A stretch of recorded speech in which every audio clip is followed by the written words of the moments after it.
one of our colleagues in the company who became a manager and is now a man who spoke here recently, Cormac Tobin, when asked by somebody in our company, what do you want me to do? Do you want me to look after the customer? Do you want me to make a profit? And he says, you've got to be a juggler. You've got to keep both those balls in the air, plus a whole lot of other balls as well.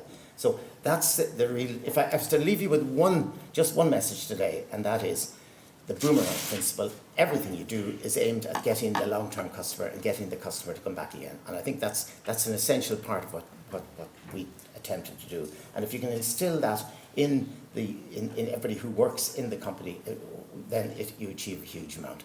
The second one is, how do you instill that in everybody? How do you find out what the customer wants? And there's a lovely Irish phrase, a seanachal from school days, you may remember, Éist le fum na haun mar yoi tu iasc. Listen to the sound of the river if you want to catch a fish.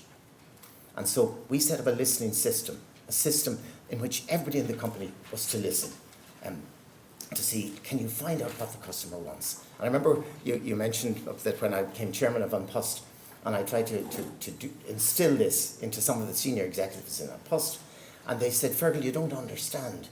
We did all that. We started on the shop floor, delivering the mail or behind the counter or whatever it is. Now we're the executives. We don't have to do that anymore.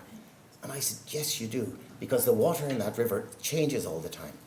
So the needs of the customer that are different today than they were yesterday, certainly different than they were last week, certainly different than they were last year, and they're certainly different than they were 20 years ago when you started.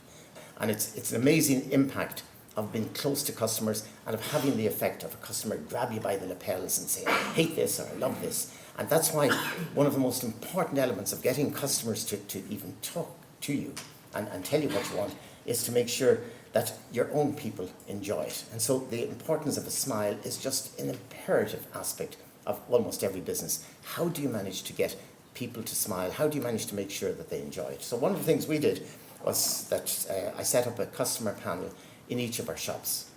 Now, the difference in this was I sat on the customer panel.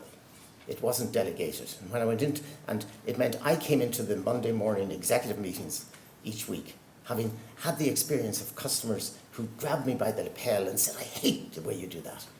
Or gave me a big hug, which didn't happen all that often, and said, I love the way you do that. But it meant that coming to executive meetings where the boss was listening, it's what I call is listening from the top. Whether you believe you can or whether you believe you can't, you're right.